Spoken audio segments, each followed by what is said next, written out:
Soybean সবাই তো নিরামিষভাবে খেয়ে থাকেন বা বিভিন্ন পদ্ধতিতে বিভিন্ন ধরনের স্ন্যাক্স জাতীয় খাবার তৈরি করেন। বাট আমি একটু ডিফারেন্টভাবে আজ মুরগির চামড়া দিয়ে কিন্তু এই সয়াবিনটাকে ভাজি করেছি। তো আমার তো খুবই ফেভারিট একটা রেসিপি, সচরাচর করে খাওয়া হয় না, তো আজ সুযোগ পেয়েছি তাই করে ফেলেছি। তো রেসিপিটা একদমই ইজি আর পারফেক্টভাবে তৈরি করার জন্য সাথে থাকছে tips and trick. By the way, আপনারা দেখছেন যেমন খুশি তেমন রান্না, সঙ্গে আছি আমি সুরায়া। আমার পক্ষ থেকে সবাইকে সালাম আর অনেক অনেক ভালোবাসা। তো আজকের রেসিপি হচ্ছে মুরগির গিলা কলিজা চামড়া দিয়ে সয়াবিন ভাজি। তো এখানে যথারীতি আমি মুরগির গিলা কলিজা আর চামড়া নিয়ে নিয়েছি। এটা কিন্তু দেশি মুরগির চামড়া ছিল, 2টা চামড়া ছিল, 2টা মুরগির গিলা কলিজাও ছিল। আর এই রান্নাটা আমার খুবই ফেভারিট একটা রেসিপি, তবে আমার সচরাচর খাওয়া হয় না, কেননা আমি একাই পছন্দ করি বাড়িতে, আর কেউ করে না, এই জন্য রান্নাটা হয় না। আর সাথে নিয়ে নিচ্ছি সয়াবিন, যেটা আমি আগে গরম পানি দিয়ে ভিজিয়ে রেখেছিলাম, আর ভেজানোর পর কিন্তু এইভাবে ফুলে উঠেছে। এখন এটাকে ভালোভাবে কষলে ধুয়ে নিতে হবে। তো এগুলোকে কষলে ধুয়ে নিয়ে আমরা রান্নার কাজে ফিরে আসব। তো আপনারাও কিন্তু এই রেসিপিটা করতে পারেন। গিলা কলিজা চামড়া এগুলো অনেকেই পছন্দ করে, বাট এইভাবে খেতে পারে না, সবার পরিবারে অনেকেই খায় না বলে। তো আমি প্রথমে সয়াবিনগুলোকে কিন্তু ভেজে নেব। আর এই ভাজার কারণটা, যদি সয়াবিনটাকে একটু পানি ফেলে দিয়ে, মানে ভালোভাবে ধুয়ে চটকে পানিটা ফেলে দিয়ে এভাবে ভেজে নেওয়া যায়, তাহলে কিন্তু একটা সফট ভাব আসে আর একটু তেলতেলে ভাব আসে সয়াবিনটার ভিতর। এতে করে তরকারিতে দিলে কিন্তু অনেকটাই টেস্টি লাগে। তো এইভাবে যে কোনো সয়াবিন রান্না করার আগে কিন্তু এইভাবে করে নেবেন। মানে বলতে চাইছি, সয়াবিনটা রান্না করার আগে অবশ্যই একবার করে ভেজে নেবেন যদি আপনার রেসিপিটা টেস্টি করতে চান।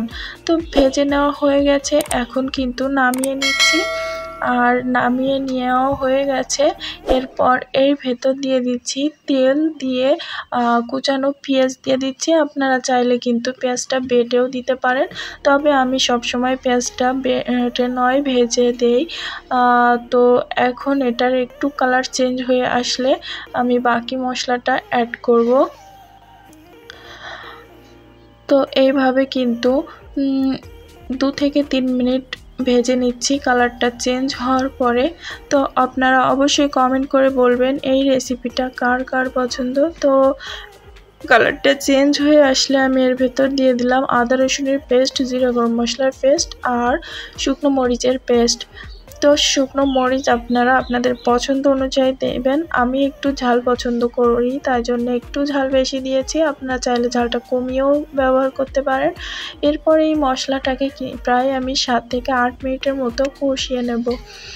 তো এর ভেতর একটু পানি দিয়ে দিলাম মশলাটাকে ভালো করে কষিয়ে নেওয়ার জন্য।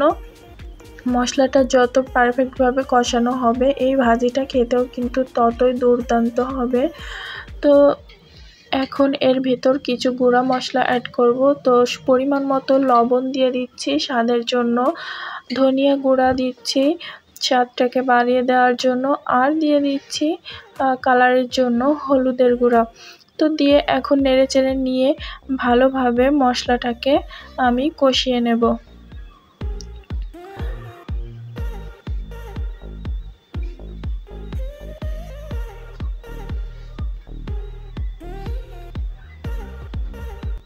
তো মশলাটা কিন্তু এইভাবে ভালোভাবে কষিয়ে নেওয়ার পর এর ভেতর আমি কেটে ধুয়ে রাখা মুরগির চামড়াগুলো দিয়ে দেব।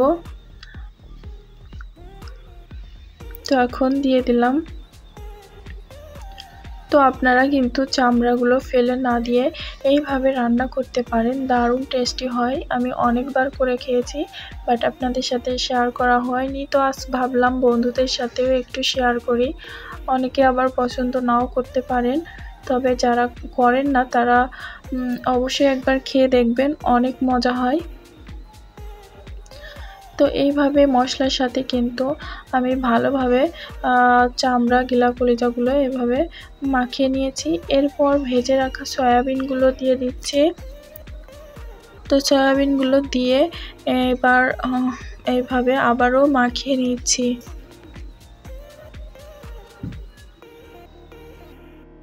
তো ভালোভাবে মাখিয়ে নেওয়ার পর কিন্তু এখানে আমি একটু পানি দিয়ে চামড়া গিলা কলিজা সবগুলোকে কষিয়ে নেব। কষিয়ে নিয়ে তারপর ভাজা ভাজা করব।